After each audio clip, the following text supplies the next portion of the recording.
क्या होता कि अगर एग्जाम के ठीक पहले आपके पास ये एमसीक्यू बुकलेट होती जो कि बनाई गई है हमारे द्वारा, हैंड रिटन, और उसमें है आपके पास 100 सवाल। क्या होता अगर आप उसको प्रैक्टिस करके जाते, और जो अभी आप सवाल देखने वाले हैं अगर वो आपके गलत हुए हैं तो आप जान रहे हैं आपने गलती कहाँ पर की। ठीक है, तो अच्छे से पढ़ाई करना है, सवाल लगाने हैं आपको, अच्छी क्वालिटी वाले लगाने हैं। एंड उसी के साथ साथ देखते हैं इस वीडियो के अंदर हम बात करने वाले हैं आपकी रिसर्च मेथड्स यूनिट नंबर 2 के बारे में। Hello everyone, welcome back once again. एक बार फिर से आप सभी का स्वागत है चैनल के ऊपर। तो अगर अभी आप इसको पहली बार देख रहे हैं तो सब्सक्राइब करना ना भूलें, नहीं कर रहे हैं तो कोई बात नहीं, बाद में आके कर दीजिएगा। उसी के साथ अगर आप टेलीग्राम पे ज्वाइन नहीं किया है तो टेलीग्राम पे भी आप वहां पर ज्वाइन कर सकते हैं, जहां पे आपको मिलती है फ्री लेक्चर की पीडीएफ एंड बाकी की सारी चीजें। उसी के साथ अगर आप प्रिपेयर करना चाहते हैं UGC net PhD entrance JRF के लिए हमारे साथ, तो आप नीचे दिए गए नंबर पर संपर्क करके कोर्स के बारे में अधिक जानकारी वहां पर ले सकते हैं। बात करेंगे आपकी 18 जून को जो एग्जाम हुआ, उसमें आपको मालूम है आपके सिलेबस है यूनिट 1 से लेकर यूनिट 10 तक, उसमें हम बात करने वाले हैं इंपॉर्टेंट यूनिट नंबर 2 के बारे में। अगर आप वीडियोस पहले से फॉलो कर रहे हैं तो आपको कई बार बताया है पीवाईक्यू एनालिसिस करते हुए कि आपके लिए कौन सी यूनिट इंपॉर्टेंट है और कौन सी यूनिट इंपॉर्टेंट नहीं है। एक बार फिर से वो बात जो है यहाँ पर सत्य साबित हो गई है। इसका ये मतलब नहीं है कि वो सही था, लेकिन हाँ वो एनालिसिस सही था। ठीक है, तो इसका ये मतलब हो रहा है कि आपको क्या पता है कि इस बार कितने सवाल आए हैं आपके रिसर्च मेथड से। ठीक है, रिसर्च मेथड से अगर देखा जाए आपका जस्ट एक अजम्पशन, ठीक है, पेपर देखने के बाद आपके 18 को एग्जाम था तो 18 ही क्वेश्चन जो है आपके वहां पर आए हुए हैं आपके यूनिट नंबर 2 से। ठीक है, 18 क्वेश्चन आए हुए कहां से आपके, 18 सवाल आपके आए हुए हैं कहां से, आपके यूनिट नंबर 2 से केवल। ठीक है, पहले भी आपने देखा है 18, 19, 20 सवाल आपके आते हैं लगातार कहां से, यूनिट नंबर 2 से। तो यूनिट नंबर 2 आपके लिए करना इंपॉर्टेंट हो जाता है। अगर आपको यूनिट नंबर 2 नहीं आती है तो आप ये भूल जाइए, बहुत ही अनलाइकली केस है यहाँ पर कि आपका नेट होगा या फिर जीआरएफ होगा। ठीक है, और आना भी आपको अच्छे से आनी चाहिए। अभी आप देखेंगे सवालों को तो आपको आइडिया लग जाएगा। ठीक है, उसी के साथ साथ देखेंगे 13 जो सवाल थे आपके वो कैसे थे। 13 सवाल जो थे आपके वो थे आपके एमसीक्यू, मतलब सभी एमसीक्यू थे, बट 13 सवाल जो थे आपके वो क्या थे, उनमें केवल एक करेक्ट आंसर था या फिर आपको अरेंज करने के लिए दिया था। लेकिन जो आप बाकी के +5 सवाल देख रहे हैं जहां पे आपको पैराग्राफ से पूछा गया था, ठीक है, ये 5 एमसीक्यू कौन से थे, ये आपके पैराग्राफ वाले थे। ठीक है, पैराग्राफ वाले सवाल थे आपके, उसमें भी आए हुए हैं बुक से, वो भी देखेंगे यहाँ पर अभी आपके लिए। ठीक है, तो यहाँ पर पैराग्राफ वाले सवाल थे, ये 5 थे आपके, यानी कि 10 नंबर यहाँ से, और ये 13 यानी कि 26 नंबर यहाँ से। तो आप सोचिए 36 नंबर तो अप्रोक्सीमेटली आपके यहीं से बनने वाले थे। ठीक है, मतलब अगर आप इसको रेशियो में देखें तो पांचवा हिस्सा अगर करते हैं तो 20 सवाल आपके कहाँ से आ रहे हैं, 20 सवाल केवल आपके आते हैं अप्रोक्सीमेटली यूनिट नंबर 2 से। तो अगर आगे आप फिर से बैठने वाले हैं, आपकी हिम्मत है, आपकी क्षमता है, तो आप बैठने वाले हैं फिर से अगेन, या दिसंबर में बैठेंगे, तो आपको ध्यान रखना है कि यूनिट नंबर 2 को आप छोड़ के नहीं जा सकते किसी कीमत के ऊपर। ठीक है, सारी यूनिट एक तरफ है और यूनिट नंबर 2 अपने आप में एक मादा रखती है यहाँ पर कि वो आपको ऊपर या नीचे गिरा सकती है। ठीक है, तो एक आध दो सवाल आपका बाकी यूनिट में ना बने आपको चल जाएगा, लेकिन आप रिसर्च को आप जो है अच्छे से अच्छा, पक्का से पक्का, मजबूत से मजबूत करके जाइए। ठीक है, जितना अच्छा आपकी रिसर्च होगी आपको फ्यूचर पर्सपेक्टिव से भी आपको काम आएगा, और अन्य सभी क्षेत्रों में आप जहां पर आप जाएंगे भविष्य में वहां पर आपको रिसर्च काम देगी। ठीक है, इस बात का आपको यहाँ पर ध्यान रखना है, जितना अच्छे से आप सेकेंड यूनिट कर सकते हैं उतना अच्छे से करिए। फिलहाल चलिए देखते हैं यहाँ पर हम सवालों को जो आए थे आपके 18 जून को, और क्या आपने उसको पहले, मतलब एग्जाम के पहले अगर आपने उसको देख लिया होता तो क्या शायद आपके वहां पर आंसर सही हो सकते थे। चलिए जी, यहाँ पर देखिए सवाल नंबर पहला ही है आपका यहाँ पर। ठीक है, फर्स्ट सवाल है आपका यहाँ पर 51 नंबर का पहला ही सवाल देखिए, आपको पूछ रहे हैं मैच करने बोला है लिस्ट 1 विथ लिस्ट 2। यहाँ पे बोल रहे हैं केस स्टडी क्या होती है, एथनोग्राफी क्या होती है, रेट्रोस्पेक्टिव स्टडी क्या होती है, फिनोमेनोलॉजी यहाँ पर क्या होती है। ठीक है, इनमें से आपको मैच करना है यहाँ पर, और अगर आपको इसका आंसर नहीं बना, अगर आपने एग्जाम में गलत किया, ठीक है, तो यहाँ पर आपको देखना है कि आप किस प्रकार से इससे बच सकते थे यहाँ पर अगर आपने इसको गलत मार्क किया है तो। अब जरा यहाँ पर नजर घुमाइए सवाल नंबर 59 के ऊपर। क्या पूछ रहे हैं, choose the correct statement from the following दिया हुआ है। फर्स्ट में क्या दिया हुआ है, ऑप्शन नंबर 1 में biographical research is an example of retrospective study. ठीक है, क्या पूछा है, biographical research is an example of retrospective study in a structured interview. ये सब जाने दीजिए, लेकिन यहाँ पे आप अगर आपने देखा होता ध्यान से, क्या लिखा है कि biographical research is an example of retrospective study. ठीक है, 4 ऑप्शन है आपके पास यहाँ पर, आपने इसमें से कुछ मार्क किया होता, उसी के साथ साथ आपको इस बुकलेट में पीछे आंसर की भी दी जाती है, तो उस आंसर की से भी आपने उसको वहां पर चेक किया होता और आपको एग्जाम से पहले मालूम होता कि ये होती है या नहीं होती है। ठीक है, और यहाँ पर देखिए क्या पूछ रहे हैं आपसे, रेट्रोस्पेक्टिव स्टडी यहाँ पर दिया हुआ है, यहाँ पे क्या लिखा हुआ है, सामने बायोग्राफिकल रिसर्च दिया हुआ है। ठीक है, ठीक है, तो वहां पे आपने सवाल लगाया और सवाल लगाने के बाद आपको मालूम था कि अब रेट्रोस्पेक्टिव स्टडी जो है उसी को हम क्या बोल सकते हैं, उसी को हम बायोग्राफिकल रिसर्च बोल सकते हैं। इसका मतलब सी के साथ आपका जो है यहाँ पे 3 मैच होने वाला है कंफर्म गारंटी के साथ। ठीक है, सी के साथ आपका 3 मैच होगा यहाँ पर। उसी के साथ आपको देखिए मालूम है, लेक्चर्स में बताया है आपको, एथनोग्राफी जो है नेचुरलिस्टिक इंक्वायरी इसको हम बोलते हैं। ठीक है, एथनोग्राफी को हम नेचुरलिस्टिक इंक्वायरी बोल सकते हैं क्योंकि नेचर में होती है, ऐसा मतलब बोलते हैं आम भाषा में। ठीक है, लेकिन नेचुरलिस्टिक मतलब क्या है, प्राकृतिक रूप से उसको हम कर सकते हैं। तो इसका सिंपल सा एग्जांपल, बी के साथ क्या जाएगा आपका यहाँ पर, सेकंड जाएगा। तो जब आपको मालूम है कि बी के साथ सेकंड जाने वाला है और सी के साथ थर्ड जाने वाला है, तो आपको आंसर निकालने में कोई भी दिक्कत वहां पर परेशानी नहीं होगी। अगर आपने पेड लेक्चर्स देखे हैं या फिर फ्री लेक्चर्स देखा है, किसी भी देखा है, आपको बताया गया है कि एथनोग्राफी को ही क्या बोलते हैं हम, उसी का दूसरा नाम यहाँ पर नेचुरलिस्टिक इंक्वायरी है और एग्जाम के ठीक पहले इसको रिसेंटली बताया भी गया था। ठीक है, तो अब बी के साथ सेकंड, सी के साथ थर्ड। अब कोई मजाल है आपकी कि आपका ये सवाल आप गलत कर दें इसको। ठीक है, आप इस सवाल को गलत नहीं करेंगे।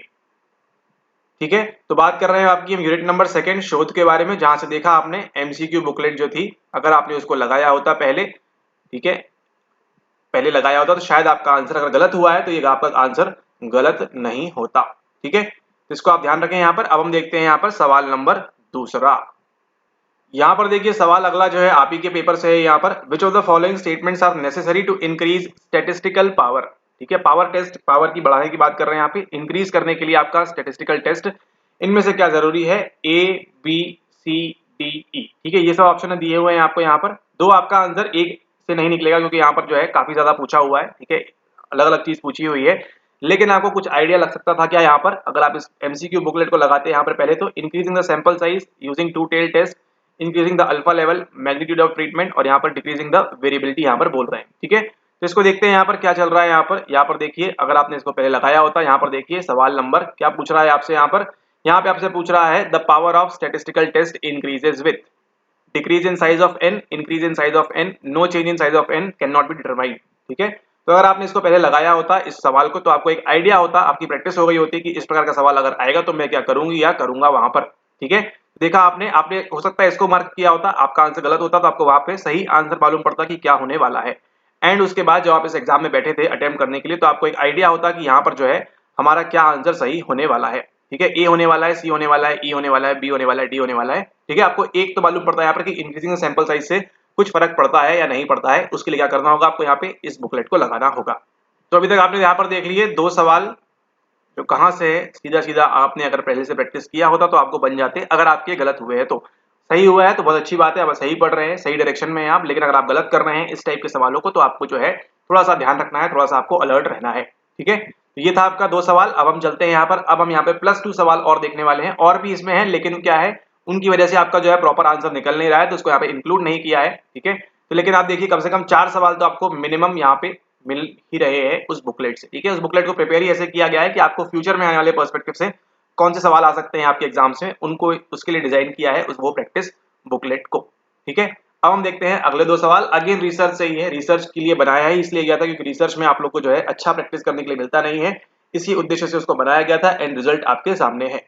ये देखिए अगला सवाल यहाँ पर, फ्राइडमैन टेस्ट इज अ क्या होता है, सीधा सीधा आप देखिए कॉपी पेस्ट एग्जांपल मतलब सवाल हो गया है आपके पेपर के अंदर। ठीक है, two way parametric ANOVA, one way non parametric ANOVA, one way parametric ANOVA या two way non parametric ANOVA, क्या होता है आपको सिर्फ अगर आपको इसको मालूम होता तो आपका जो सवाल आया है इस बार वो आपका यहाँ पर गलत नहीं होता 18 तारीख को। तो अगर 18 तारीख को आपने एग्जाम में ये सवाल को गलत किया है तो आपको ध्यान रखना है कि ऐसी चीजें आपने नहीं करनी है, ऐसी चीजों से आपसे बच के रहना है। ठीक है, सोचिए कि जो आपसे पहले इस सवाल को लगा के गया होगा यहाँ पर, वो तो 100% गारंटीड सवाल गलत नहीं करेगा अगर उन्होंने प्रॉपर्ली यहाँ पर ध्यान दिया था। तो इस सवाल के मतलब उन्हीं सारे 100 सवाल के अंदर ध्यान दिया है, तो रिसर्च में लाइकली इंपॉसिबल है कि उनके सवाल वहां पर गलत होंगे। ठीक है, जितना वो 100 सवाल कैटर कर रहे हैं डेटा, एटलीस्ट उतना तो गलत नहीं करने वाले हैं जो भी इस सवाल को लगाएंगे। ठीक है, तो आप समझ रहे हैं प्रैक्टिस के लिए आपको ये करना होता है, खास तौर पे बात करें सेकंड यूनिट की। ठीक है, तो ये देखा आपने सवाल यहाँ पर, ऑल राइट। तो यहाँ देख रहे हैं आप कैसे सीधा सीधा सवाल आ गया है आपके यहाँ पर, पैरामेट्रिक मतलब फ्राइडमैन टेस्ट क्या होता है, वन वे होता है, टू वे होता है, ये आपको यहाँ पर आंसर करना था। चलिए अब आपको दिखाते हैं यहाँ पर जादू। सवाल क्या पूछ रहा है, the word residual in the model is called. ठीक है, जो भी सवाल पूछा है आपको यहाँ पर, आई गेस पैराग्राफ में पूछा हुआ है आपका, तो देखिए पैराग्राफ में भी सवाल आ रहा है, true variance, between variance, error variance या फिर स्टैंडर्ड वेरिएंस। ठीक है, क्या होगा सही आंसर, उसको यहाँ पे आप देखें क्या होने वाला है। प्रतिरूप में शब्द शेष कहलाता है, रेसिडुअल को शेष बोल रहे हैं, कोई बात नहीं, ठीक है, ठीक है। प्रतिरूप बोल रहे हैं मॉडल को, ठीक है, तो मॉडल को प्रतिरूप बोल रहे हैं, रेसिडुअल को शेष बोल रहे हैं।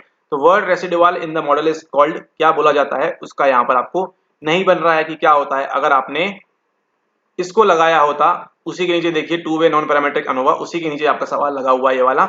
इन regression the difference between the predicted value and the observed value is called as. साफ साफ आपको यहाँ पे आंसर दिया हुआ है, जो आपसे ऊपर पूछ रहा है वहां पर उसका थोड़ी सी अगर आपकी समझदारी है, आपने पढ़ा हुआ है तो आपको दिख रहा है कि साफ साफ यहाँ पे श्रिंकेज होगा, स्टैंडर्ड एरर होगा, रेसिडुअल होगा, कोएफिशिएंट ऑफ डिटरमिनेशन होगा। अब ये जो आपको दिख रहा है ना, यही आपका एक और पैराग्राफ में पूछा हुआ है। देखते हैं वो सवाल अगर लगा हुआ है यहाँ पे तो उसको भी दिखाते हैं, ठीक है। तो यहाँ पर देखिए क्या होगा सही आंसर। यहाँ पे जो सही आंसर होने वाला है, अगर आपने इसको मार्क किया होता तो आपको मालूम पड़ता कि आंसर की में क्या सही आंसर है, और फिर आंसर की में वहां सही आंसर देखने के बाद आप शायद इस सवाल को गलत नहीं करते इस पेपर के अंदर, ठीक है। इस पेपर के अंदर आप इस सवाल को गलत नहीं करते किसी कीमत के अंदर, ठीक है। इन रिग्रेशन, पैराग्राफ भी आपका रिग्रेशन से था।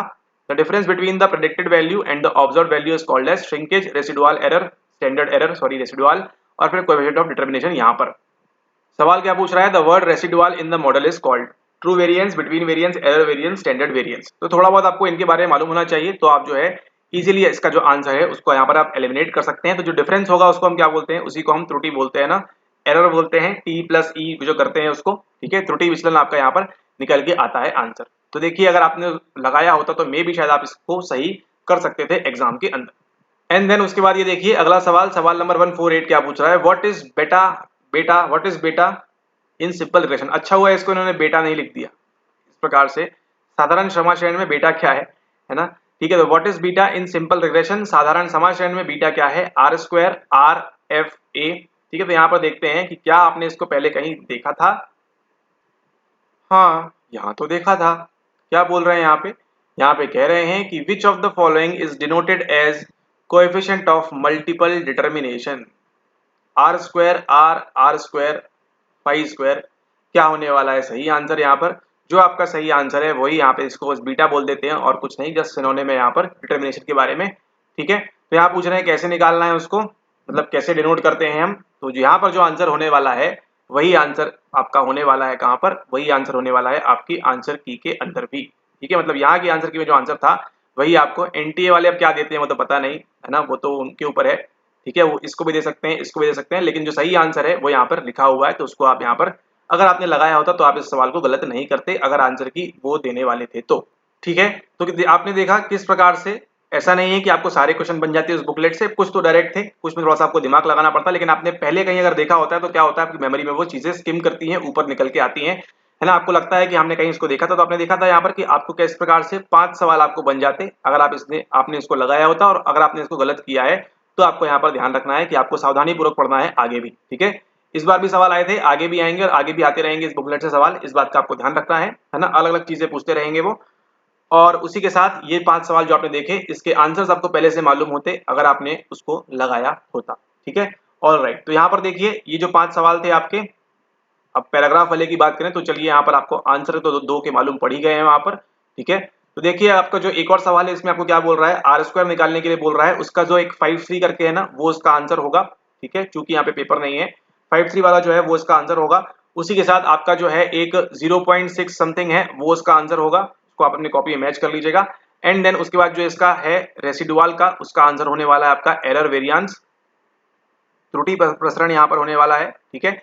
उसी के साथ जो आपने देखा एक और हो गया आपका आर स्क्वायर, ठीक है। और जहां पर एक कंटिन्यूस की बात आ रही है तो दोनों हम क्या देखेंगे, कंटिन्यूस देखेंगे। यहाँ पर रिग्रेशन हम कर क्यों रहे हैं, क्योंकि एक y वाला भी कंटिन्यूस है हमारे पास और x वाला भी कंटिन्यूस है ना, ये भी आगे बढ़ रहा है ये भी आगे बढ़ रहा है, इसलिए तो हम निकाल रहे हैं यहाँ पे एक रिलेशनशिप देखते हुए लीनियर रिग्रेशन की, यहाँ पर सिंपल लीनियर की बात कर रहे हैं उसके अंदर, ठीक है। तो ये आपके देखिए 5 की आंसर ही बता दिए यहाँ पर, 5 की जो आपकी आंसर की है वो यहाँ पर होने वाली है, ठीक है।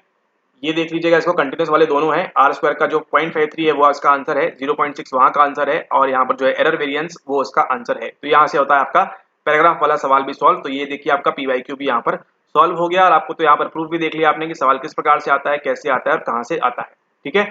ऑल राइट, तो इस वीडियो के लिए इतना ही। आई होप आपको समझ में आया होगा कि आपको यूनिट नंबर सेकंड कितनी इंपॉर्टेंट है आपको, और अगर आपने सही समय पे सही चीजें पढ़ ली तो फिर तो क्या ही बात है, ठीक है। यूनिट नंबर सेकंड से आप देख रहे हैं सवाल आए हैं यहाँ पर आपके इस बुकलेट से, तो उसी के साथ अगर आप हमारे रिसर्च मेथड्स के वीडियोस भी देख लिए आपने तो फिर क्या बात है, यहाँ पर आपका तो फिर मतलब कोई तोड़ ही नहीं है, आपने अगर इन दोनों को यहाँ पर कंबाइंड कर लिया तो। ठीक है, research method plus MCQ book अगर आपने कर ली इसको, तो फिर ये आपका रिसर्च के लिए कभी भी रिसर्च हो आपकी, इसका डेडली कॉम्बिनेशन बन जाएगा आपका यहाँ पर। इस बात का आपको यहाँ पर ध्यान रखना है। ठीक है, ऑल राइट। तो यूनिट नंबर सेकंड में आपने देखा किस प्रकार से पीवाईक्यू भी आपका सॉल्व हो गया जून 24 का, जो एक बहुत ही खराब सा पेपर था। ठीक है, आगे जो पेपर आएगा उसको देखेंगे यहाँ पर किस प्रकार से आ रहा है, एंड आगे भी आपको देखिए इस प्रकार से सवाल देखने मिलेंगे आपको। ठीक है, जो पूछेंगे कहाँ से, आपके रिसर्च मेथड से, जो कि है आपकी यूनिट नंबर सेकंड शोध वाली। ठीक है, शोध की जो यूनिट है आपकी, उससे आप पूछ रहे हैं आपको सवाल यहाँ पर पीवाईक्यूज थे क्या इसमें से कोई, रिसर्च में एक हाथ कुछ था तो बाकी सारे जो थे आपके यहाँ पर नए सवाल थे। तो इसका आपको यहाँ पर ध्यान रखना है आगे आने वाले एग्जाम पॉइंट ऑफ व्यू से। ठीक है, ऑल राइट। तो इस वीडियो के लिए इतना ही, मुलाकात होगी आपसे अगले वीडियो में। आई होप आपको वीडियो पसंद आया होगा, आपकी समझ में आया होगा आपको कि आपको किस प्रकार से पढ़ना है ना, किस प्रकार से आपको सवाल लगाने हैं अच्छे वाले, एंड किस प्रकार से आपको जो है अच्छे से पढ़ाई करनी है। Thanks for watching the video. अगर वीडियो पसंद आया तो उसको लाइक करना ना भूलें, शेयर करना ना भूलें अपने फ्रेंड्स के साथ, और उसी के साथ सब्सक्राइब करना भी ना भूलें, क्योंकि अगर आप भूल जाएंगे तो फिर यूनिट सेकेंड कौन पढ़ेगा।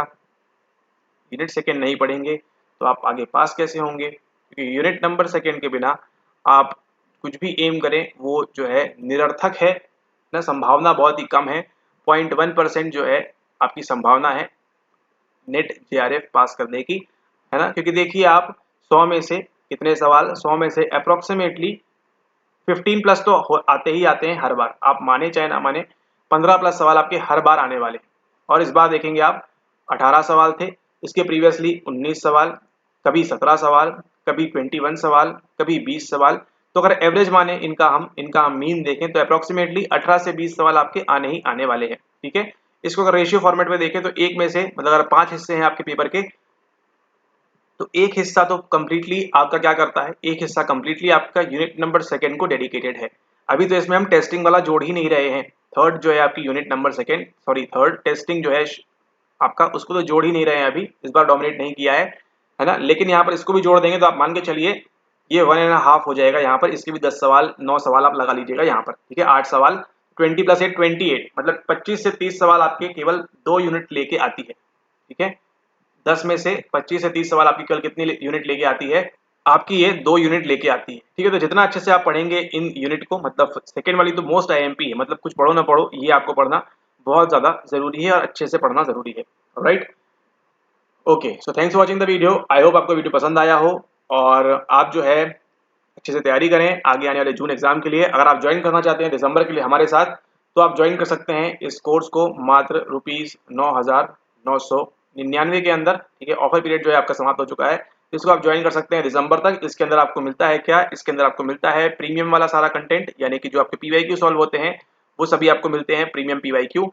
एंड देन उसी के साथ आपको क्या मिलता है, आपको यूनिट नंबर 1 से लेके यूनिट नंबर 10 तक का पूरा जितना डेटा है पुराना वो सब आपको मिलेगा। प्लस उसी के साथ साथ जो आपका अपडेटेड कंटेंट है वो भी आपको यहाँ पर मिलता जाएगा। अपडेटेड कंटेंट मतलब इसलिए क्योंकि आपको एग्जाम से परिचय रखने के लिए, किस प्रकार से अभी ट्रेंड चल रहा है, किस प्रकार से पेपर हो रहा है, किस प्रकार से एग्जाम आ रहा है ना, वो सब भी आपको मालूम पड़ेगा। उसी के साथ आपको मिलता है यहाँ पे पीवाईक्यू एनालिसिस। ठीक है, तो इन सबको भी आप यहाँ पर करते जाएंगे, ये सारी चीजें आपको मिलेगी यहाँ पर मात्र ₹9,999 के अंदर। इस बात को आप यहाँ पर ध्यान रखें। और ये वैध कब तक रहेगा, वैध रहेगा आपके दिसंबर 2024 के एग्जाम तक। ठीक है, तो जल्द से जल्द इसको ज्वाइन करें, अपनी तैयारी को और अच्छा करें। और अगर आप जो है इस बुकलेट को ऑर्डर करना चाहते हैं तो ऑर्डर करने के लिए आप जो है थोड़ा समय लगेगा अभी, लेकिन इसको अगर आप ऑर्डर करना चाहते हैं तो आपको नीचे मेल आईडी दी हुई है, उस पर आप मेल करके अपना एड्रेस भेजें, पहले एड्रेस भेजें, फिर आप जो है वहाँ पे पेमेंट करने बोला जाएगा तो पेमेंट करें, एंड देन उसके बाद आप जो है इसको वहाँ से प्राप्त कर सकते हैं। ऑलराइट, ओके, मेल करें, मेल में अपना पहला ही मेल करेंगे तो अपने एड्रेस के साथ भेजें, तो वहां से वो जो लोग हैं आपको बता देंगे कि आपने क्या करना है, आगे स्टेप्स क्या हैं। और आपके पास ये जो जब भी बुक डिलीवर होगी आपके पास 10 से 12 दिन नहीं बोल रहे हैं, 7 से 8 दिन में आपके पास पहुंच जाएगी। ठीक है, all right, thanks for watching the video, have a nice day ahead, take care. इसी प्रकार से वीडियो देखते रहें और अच्छे से पास होते रहें। Thank you.